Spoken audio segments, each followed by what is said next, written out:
Welcome to the Heroes Global Championship. Don't worry, today we got Caldor in here, and he bicycled a lot, got us a nice amount of energy built up in our generator, so we should be good for the day. We also have great matches coming your way. My name is Trixler over here, Caldor, showing up. The one reason how we actually made sure that we're not going to have a power outage today is by not talking about Lava Wave too much so that Tim doesn't get triggered. We got him a couple of puppies in the office and everything.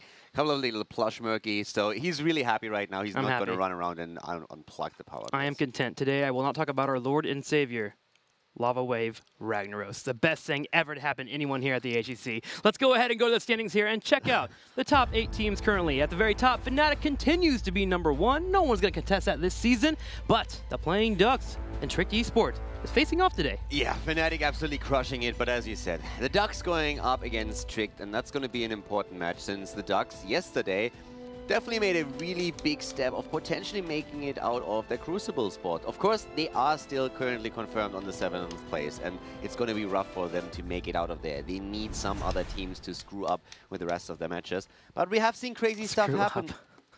Yeah. Screw up's a way to put it. Yeah, they need Team Liquid to lose against Good Guys today. That's later on, right, for that to help out. They need, for example, Fnatic to lose their match. Again, like the Playing Ducks would have to either win against Fnatic. We would have some favorite would have to lose against an underdog. Some jarring upsets would have to happen. So if that's the case, then Playing Ducks can still move out. So they are not confirmed for the Crucible yet. We've seen them with a role swap as well, which so far has actually done quite well for them. Sport Billy in the tank role, having a huge impact for the team. Good shot calling on his part, and especially in fight, target calling also absolutely on point. So they have some potential there. But later on, as you said, we have also Team Liquid who's playing their own match, and that's going to be an interesting one too. Well, first, we'll get to see Sport Billy play that warrior role. Let's check out the schedule today on this Saturday for all the games that you will get to witness. It's going to be Playing Ducks and Trick Esports starting out the day, but later on, as mentioned, Team Liquid and Team Good Guys will face off. And then North America coming at you again with Team Freedom and Space Station Gaming playing. Yeah, Space Station Gaming had a very interesting series yesterday, a 2-0 lead, and then they decided to play Nova, and the Heroes of the Storm Karma Gods immediately punished them hard because they got reverse sweeped after that. And what does that tell us? Guys, if there's a lesson to be learned here, don't play Nova. Caldor, too harsh, too harsh. I think Nova was okay there, it was just the wrong build, but we'll save that for another discussion later. The wrong build, the wrong heroes on the same team, and the wrong heroes on the other team. One in the chamber build would have destroyed in that matchup, There was no stun. You had Precision Strike with no stun. That's why you don't go Snipe Master, because you have no That's why you don't go Nova. Let's go ahead and talk about the EU matches that will be happening. It's Playing Ducks and Trick Esport will be facing off, and they're here to share words with you. I feel like the Playing Ducks are a similarly inconsistent team. I think that for the most part we should win the matchup against them because we are definitely the favorite team. But I also see it that if we're having a bad day and they're having one of their miracle days, that they can pull out a win here and we can look terrible. I think that the success for Playing Ducks is highly contingent on whether Chris has a good day or a bad day. I think there are times that Chris looks like a stellar player and other times that Chris is playing extremely greedily and oversteps his boundaries and gets killed as a result. As far as the metagame is concerned, I think that as long as both teams play something standard, I think that we should win the matchup. If they surprise us, I see it being difficult for us to win, but nevertheless, I think it's very favored for us. Against Trick, it has gone either way before. We've taken a series from them, they've taken a series from us within the in the last year of the HGC. But lately, Alex has been reading a bit too many books on Audible, and it might be his downfall. What was that? What did he say? He said that Alex was reading too many books on Audible, and that's going to be his downfall. Reading too many books via audiobooks. You listen to Audible, you don't read them. Second of all, what books would Alex read or listen to? Is it like romantic novels? I can see Alex loving the hit series The Animorphs. It's one of my favorites too. Okay. Andalites, Zerg, Yerks coming in pretty awesome here. I personally think he's probably going to go through the entire Twilight series. That's a good one too. Team Jacob, that would be my guess. Let's go ahead and check out the bits here for both of our teams. We move on in. Playing Ducks right now, Lice is the very top here with 14,000 points. Zimbar right afterwards with 8,500. Yeah, and all the way down at the bottom, Fields Glad, man. We have him also represented here for the Ducks. We've seen them already yesterday here. And yeah, Zimbar here definitely also cheering quite heavily for them as Trick Esports.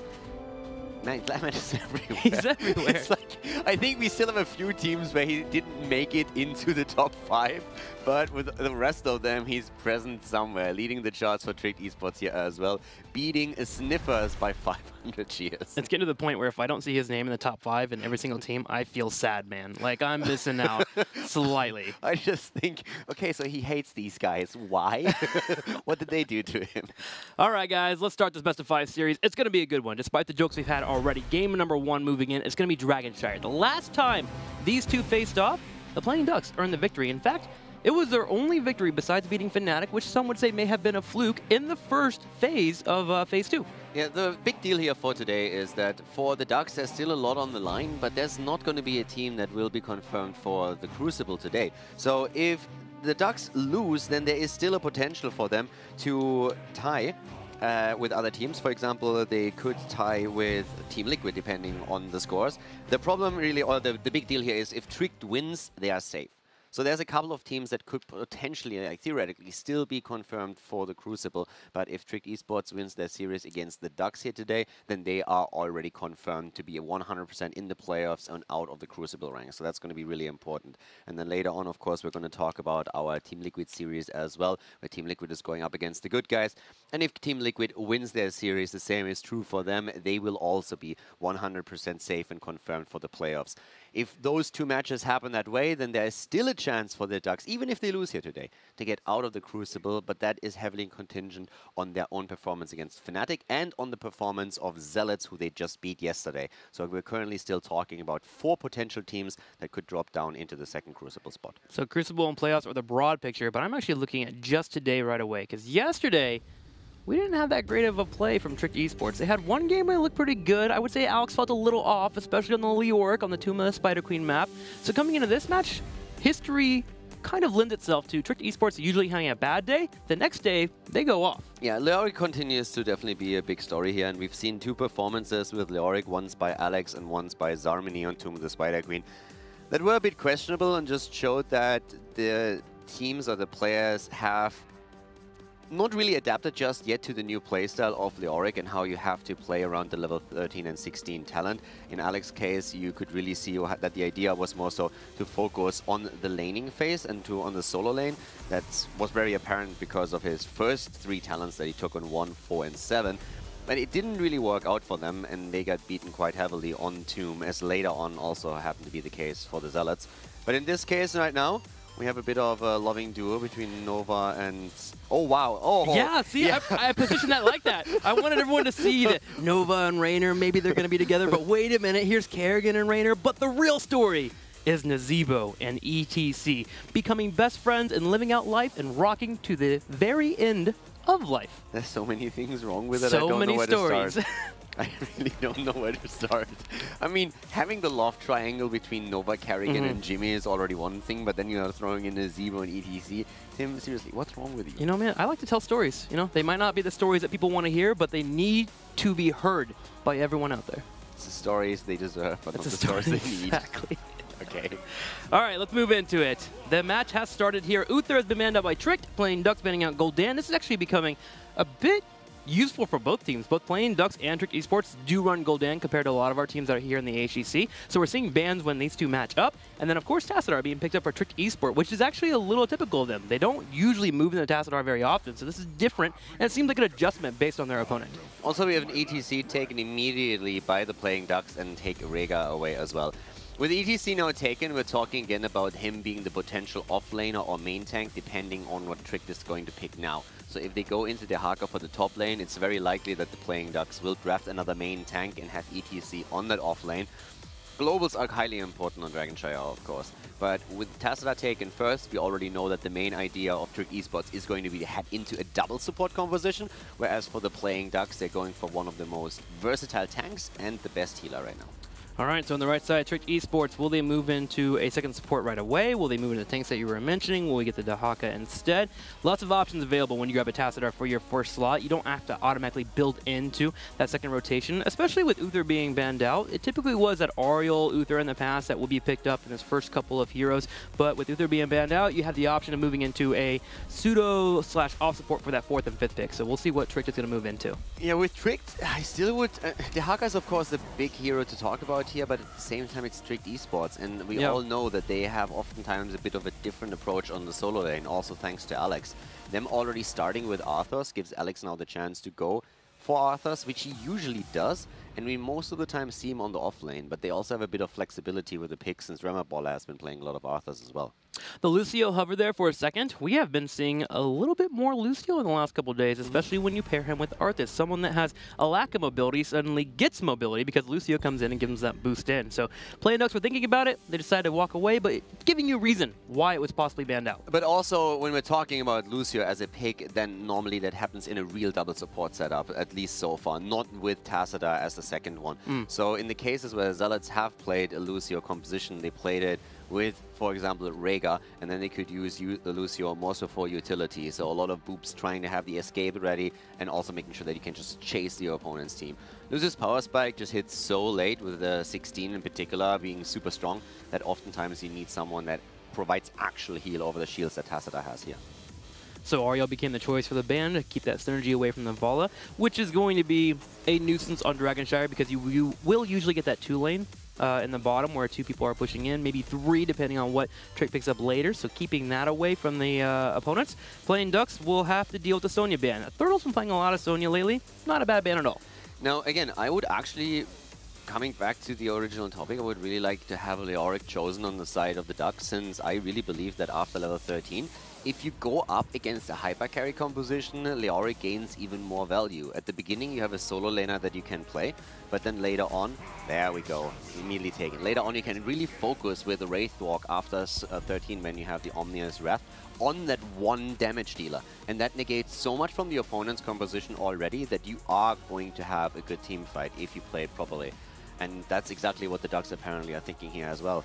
I really feel that right now, Leoric is one of the strongest counters to any kind of double support hyper carry composition that exists.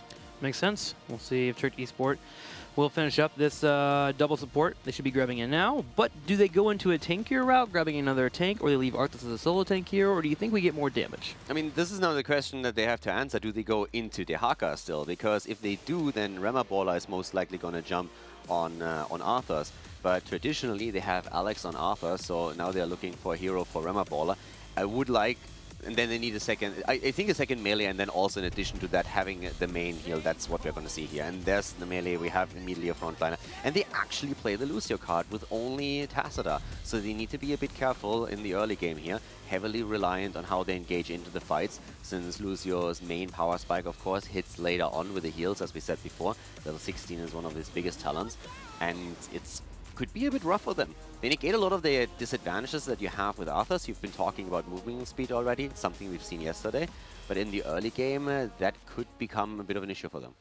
Chromie will be the final pickup here for the Playing Ducks as the 5th pickup. Now, I am more curious about Trick Esports. They did face off against this Leo yesterday, and they did get beat by it with Team Expert showing them how it's done. So they've had a day to think about how do we want to handle that Leo and that build that comes their way. And this is their answer. So now we get to see how that unfolds in front of us here on Dragonshire.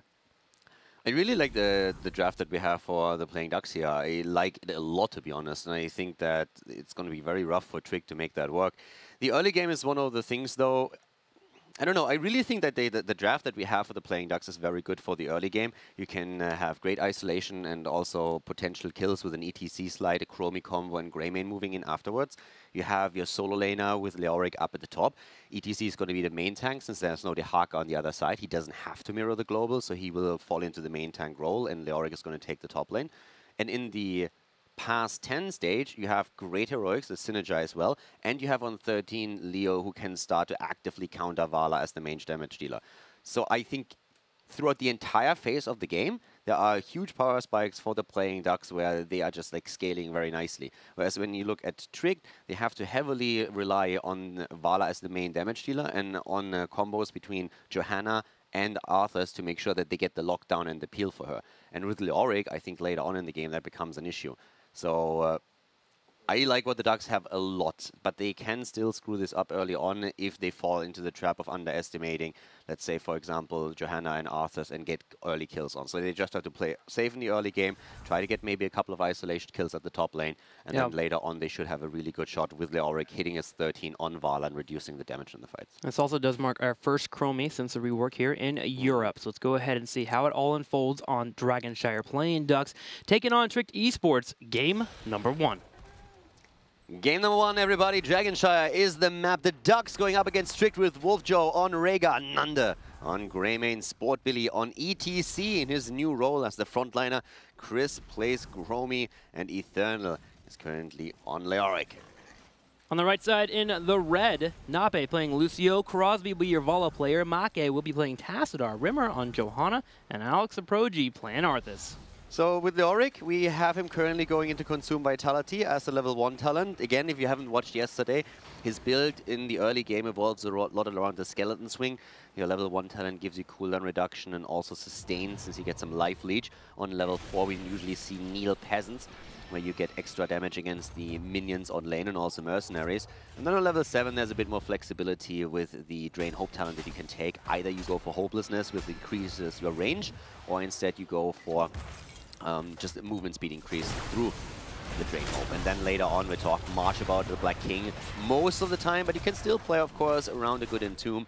But the talents where Leoric really starts to pick off are located on 13 and 16 when you go into your Wraith Walk talents. So we'll have you keep an eye on the Leoric. I'll keep an eye on the Chromie here as we work on her new quest talent that is now built into her kit. And right now Chris is killing it, my golly. Setting up tons of Sandblasts. Sport Billy being in his position to consistently give him the vision to land those Sandblasts. So far, he has hit 9 out of the 80 that is needed here to complete the quest. Every time that you hit the Sandblast right now, you get an additional damage of 5, but when you finish the quest completely, you'll be able to get an Echo. That Past and Future me used to see on the old Chromie at level 18 now is built into her quest that will finish up whenever you get all 80 shots, which is additional 40% damage with Sandblast. Also, the important part to note here about how you stack the talent is that if you can get consecutive hits, they count actually as 2. Unless, of course, you take your other level 1 talent where you can increase that number even to 3. So if you're really good at landing these skill shots, you will heavily accelerate the time by which you complete the quest talent. So this is where I'm wanting to be curious whether or not the build will change for the Chromie. So far, that is not the issue. Time Walker's Pursuit into Bronze Talons has been picked up. Bronze Talons, I thought there were some other builds that you could move into. There's a new new talent that allows for you to reset your abilities if you hit a time trap, but it's really hard to pull off. Bronze Talons is way too good for that reason right there. 2 auto attacks in, 2 Sandblasts, Sport Billy and Wolfjoe helping get the kill, and we have a pickup on the Vala. Yeah, that's a kill against Vala already in the early game, so a big advantage now that the damage dealer is gone. And interestingly enough, we have for now also still that battle between Arthas and Leoric at the top, with Kneel Peasants now taken for Leoric's level 4. Vala is heading into a hybrid multi-shot build. And in the meantime, we have, with Tassadar grabbing his level 4 shield talent, also now that life leech that Vala is going to highly depend on throughout the game. Multi-shot coming back in here. First time we haven't seen Hungering Arrow for a couple of games. Feels pretty good here, but also necessary. You need the wave clear. You need to be able to handle what your opponent's coming your way. Wolfjoe and crew are putting a clinic on pushing in on your opponents here, so you want to be able to at least handle that pressure coming your way. Chris is already disgusted by the opponent's He's going to put every Sandblast onto that ball. How dare you not pick arrows? Exactly. Chris is the biggest fan of the arrow build that exists in European Heroes of the Storm scene, so he's going to try and punish that Vala. But really good hits by him. He's currently at 20 stacks already, and we're only 3 minutes into the game. That's pretty decent. And another big snipe. Chris absolutely rocking it here. Very impressive. The damage output on his part is getting insane. I denounced Chromie about 2 weeks ago, but Chris is making me a believer again within the first 4 minutes of him watching this game. Right now, he has hit 25 shots on that Sandblast, and he killed a Tassadar. That's pretty high. He's at 27. He killed Tassadar and Vala. He killed both of them. He's a legend. It's pretty impressive what he's currently putting out there in terms of numbers. But anyways, to the top lane, we have currently Alex going up against Eternal, as mentioned before. And Eternal at this point with Leoric is now in a situation where he is a lot more annoying in fights. So Leoric is not really just that that push bot that you have seen in the past where he tries to soak 2 lanes. Instead, we're now having him in a situation where in fights he can be very annoying. He has a lot of self-heal available to himself, and after level 13, the utility that he brings to the team fight is damage reduction against the main damage dealers of the opponent. A little bit slow in the 7, and keep in mind I talked earlier about how 7 gives you a few options now for Leoric, and in this case we're having him move straight into the Willing Vessel.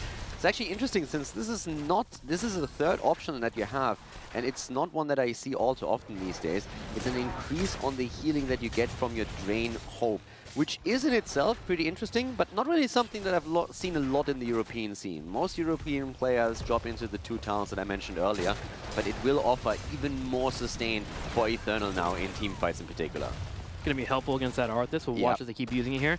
Arthas used to be one of the main indicators that you would see a Leoric end draft, because Leo did a really good job of sticking to him, and also his auto attacks don't really matter too much against the Arthas, who usually slows them down as you bring out that Drain Hope and of course put pressure on your opponent.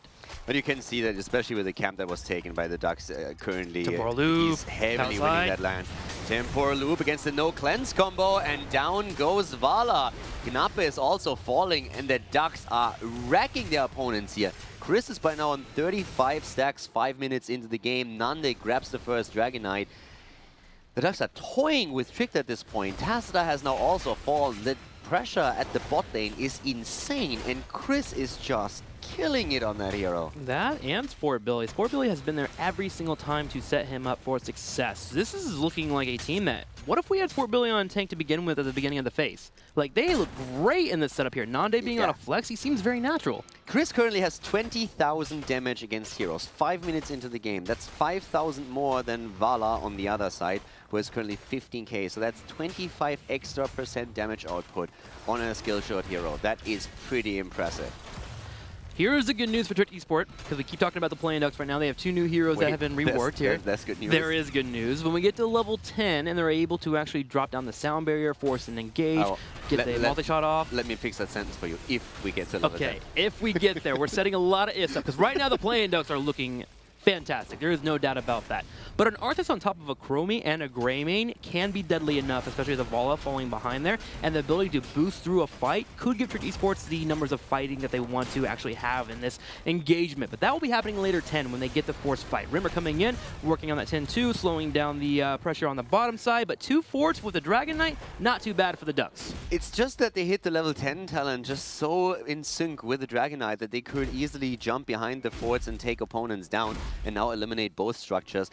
The Playing Ducks are racing away with this game. And you now have also, again, March of the Black King taken by Leoric. And this is the new talent that is becoming the standard. You can, of course, still play around in Tomb if your team composition makes up for that and if you're trying to trap someone on the other side.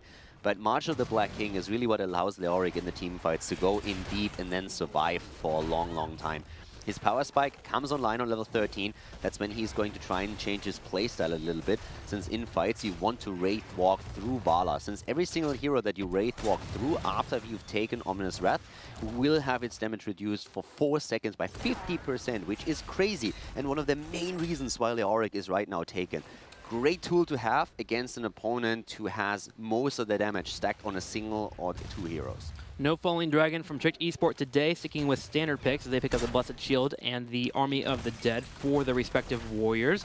And now they're getting a little bit more aggressive on the field. In the middle, they're pushing in, working on turrets, knowing that they need to stand forward. Against their Chromie composition, being scared is one of the worst things that you can do. Sitting there and taking the beating will eventually get you to a point where you can't even contest. I like them stepping up here and at least trying to get some experience as they try to get closer to 13. They are 2 levels behind.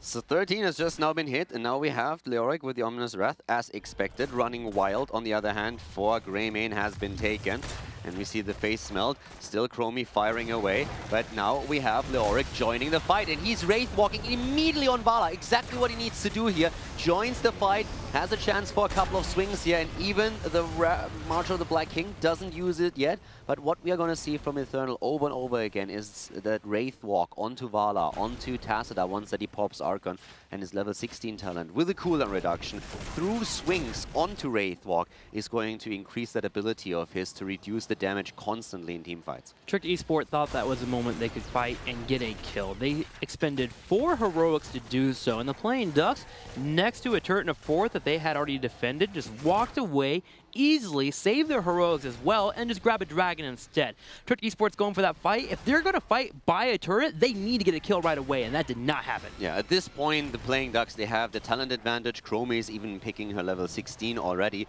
and that now means that with a huge lead in talents and a Dragon Knight to boot, they are just moving through the bot lane and trying to at least obliterate the wall that saves the keep for now. And ideally, of course, get a kill so that they can take the keep down early on in the game. And we are 9 minutes into this game, and they're 2 levels ahead. They are in I mean, the situation is insanely good. The Playing Ducks are looking dominant, and we don't really say that here at the HGC, but this morning they are looking great. As a note, for those that are keeping tabs on Chromie, her quest talent is at 55 stacks, so she'll need a few more, get to that 80 to get that past and future me available to them. Here we go, another engage from Trick Esports. They are fighting 14 to 12.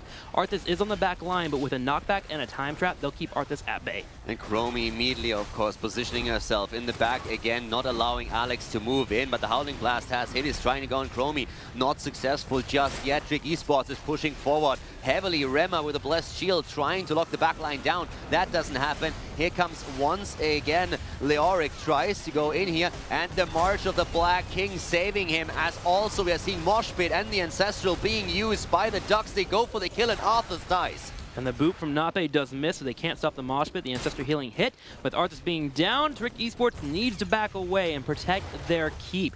Looking at the Playing Ducks, they are nice and healthy. They'll move in for some Giants, and they'll take the reward here as they win that team fight. 6-0 in kills and moving towards 16. Yeah, they are looking fantastic here. They also, with Chromie, have, of course, a hero that can heavily capitalize on the lack of a cleanse on the side of Trick Esports. Going straight for the temporal loop is really helping them out here. And this just heavy siege towards the bot lane is something that the Ducks love to do right now. Having the siege Giants buys them some time. They can fall back, they can grab the rest of the camps here, they can grab their level 16 and just prepare for the next push where they can finally then push for the keep itself. They're going to pull back, as there are a lot of waves of minions available for them in the middle and the top lane to get that 16 easily here. Then also work on the Mercs, as you just mentioned. And Trick Esports will be in a spot where they are 3 levels behind their opponent. Trick's starting to group up now, just stay together and deathball, as they certainly have to right now. If they can find a pick or two, that could be great for them. But with it being Dragonshire, having the control that we have from the Playing Ducks, I find it very rough for them. They'll have to find a crazy flank to open up the map.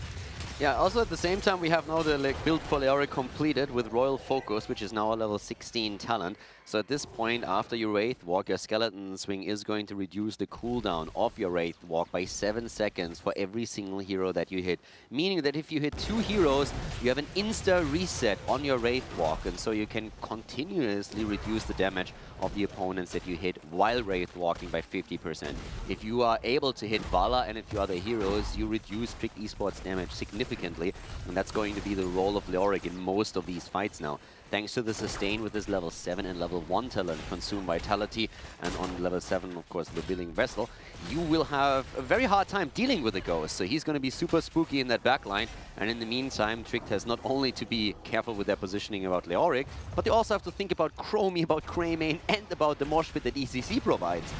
We're having a dragon being channeled. It does get grabbed in the middle. There are 3 people in the bottom here for the Ducks. Trick Esports is taking the opportunity to run on in. They would love to kill ETC, but Wolf Joe is there with the Ancestor healing, and here is the issue.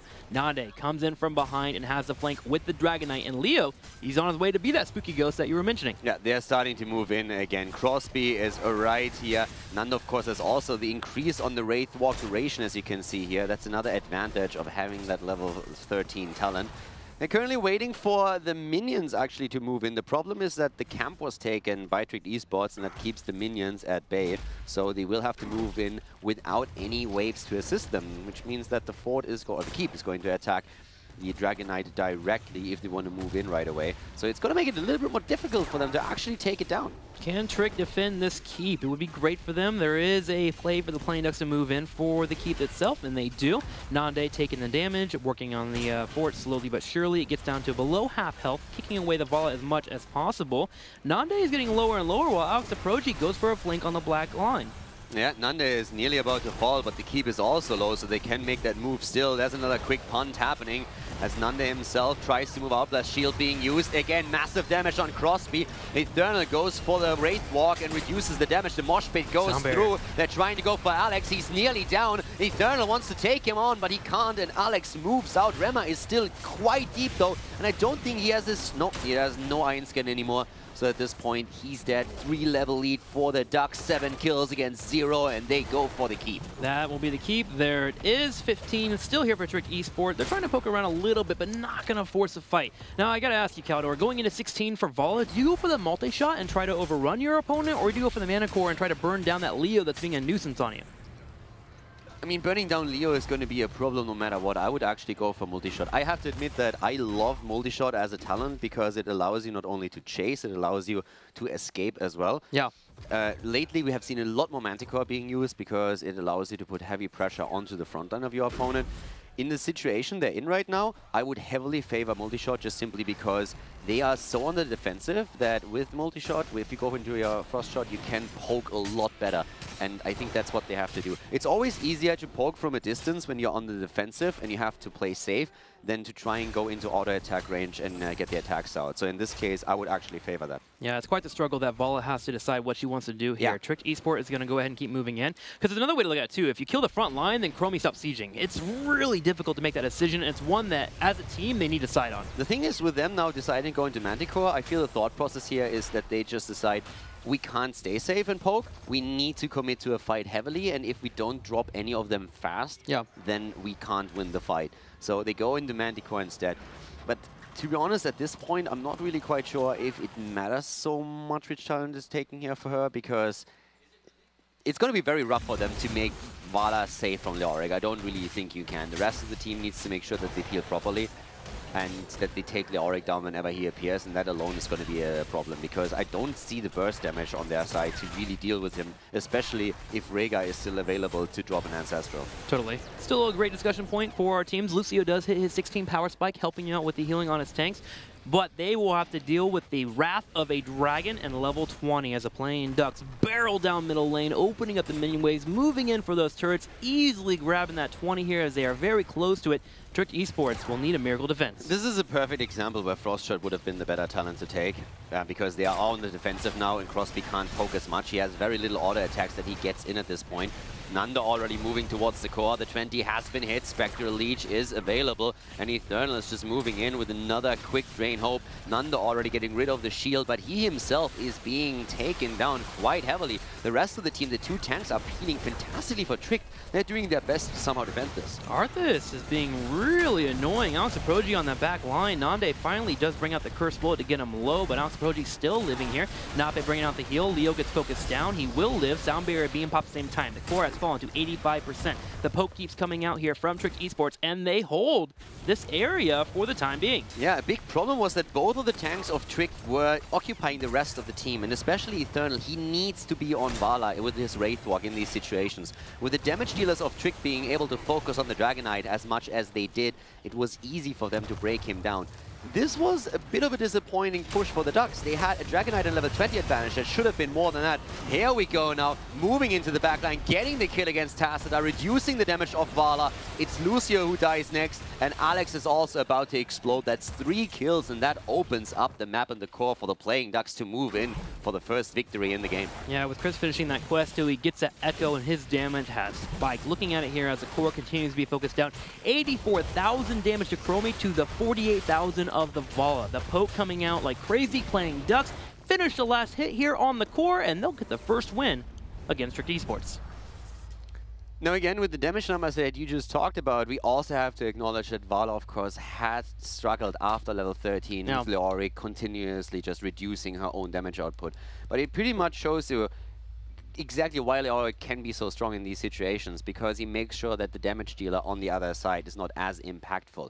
Chris, on the other hand, as we highlighted from the first moment, did fantastic with all the hits that he just collected, so that he's the main damage dealer in the game doesn't really come as a surprise. The more matches I watch with Leo with this build happening in these matches, I feel like you can't fall behind against a Leoric. If you are and you're a solo DPS, you are going to have a really hard time coming back, a tough time, and it looks like it here in, what, 3 to 4 matches we've seen in the last couple of days? I have to say that I feel a few, like some of the teams haven't really completely adapted to the playstyle just yet, because basically your solo lane at the beginning is very much the same idea. You're trying to hit the Drain Hopes, you're having the lane sustain. But after 13, your job in team fights, first of all, before you do anything else, is to Wraith Walk in, hit the damage dealer, and then try to position yourself so that when you come out of the Wraith Walk, you do not die. Ideally, you had more heroes than only the damage dealer. This is why Leo is usually played more so on maps where you have 5 versus 5 fights over an objective, since everybody's clumped up. But then the whole idea is go in, Wraith Walk the damage dealer, try to hit as many other heroes as you can, position yourself so that with your next skeleton swing when you come out, you get the consume vitality back. You position yourself for March of the Black King, so you're very difficult to kill. And if you are 16, through that skeleton swing, you will get cooldown reduction. You can do the same thing again 4 seconds later. That's 4 to 8 seconds in a fight where the opponent's damage dealers are going to have a 50% damage reduction. And for 4 to 8 seconds in a fight, that's an eternity. And in the meantime, if you have heroes on your team that are difficult to position around, Mosh Pit again comes to mind, Chromie, where you have to be careful where you stand. Then your opponent's team has basically 3 to 4 heroes where they have to watch out. Because let's say you're Vala in this game. You're looking at Leoric and he ghosts in. Your first instinct is, I have to dodge that somehow. I have to try to make sure that he doesn't hit me or my damage is going to be reduced. While you run, you do no damage. While you pay attention to the ghost, you can't pay attention to Chromie or to ETC. So this setup just absolutely worked for the Ducks, and they played it perfectly. That game was a stomp, and it was extremely well played by them. Sounds stressful. And remember at home, if you're playing this build, post 13, become a Spooky Ghost, become Casper, get on top of those hyper carries if you can. Let's go ahead and look at some hyper carries, by the way, that we have in these matches. Crosby and Chris. These are probably going to be the players that you see a lot of Gul'dan on. Crosby in particular loves that hero. We've been seeing a little bit of Gul'dan from Quacknix as well, but these guys, they definitely love that hero. And there's one thing that I want to highlight when we talk about the general stats. Consider that Chris and his team are currently on the 7th spot, and they basically have been losing the entire phase 2. And now look at the deaths. 1.1 deaths to Crosby's 1.5, and Tricked Esports is way higher up in the standings. It just shows how much of a safe player Chris is. And his hero damage is still pretty high. His KDA ratio at 5.9 is very impressive, considering that he just doesn't die. And he's on a team that has struggled throughout the entire phase too. So it just highlights Chris's strength. He's an incredibly safe player, and he usually isn't really caught out. Yeah, I mean, just looking at the playstyles, too, between these two, you can really understand why those deaths happen. A little bit less for Chris. If you look at Crosby and the rest of Tricked Esports, they love to group up a little bit more than most of our teams here in the HGC. They want to get that 5-man running. They want to have double tanks. They want to have a flanker that can come in, so Crosby needs to be there and may get caught out occasionally. But still, both impressive players continuing to do great here in the HGC, and it's always good to compare the two. Yeah, and I mean, for now, a 1-0 lead for the Ducks. But then again, I feel it comes also down a lot to the draft that we just saw. I'm not quite sure if going Lucio here with Tacita was really the smartest choice. And once that happened, I think the Chromie pick on the other side was fantastic to just capitalize on the fact that there's no cleanse available with Lucio. So that made things even worse. But you could really tell that killing heroes was a big, big problem for them. They just didn't have the damage output in these fights, especially through Leoric. But even without him, you have everything just hoping on Vala getting the damage. And of course, also, on the other hand, the Archon as a potential. And moving into them was just difficult. So I think the draft played a huge role here too. And I'm curious to see how both teams are now going to adapt when we're heading into the second map. Well, Trick can adjust the draft here as we move into our second battleground. Let's go ahead and pop on in, as it will be Towers of Doom. The playing Ducks get the choice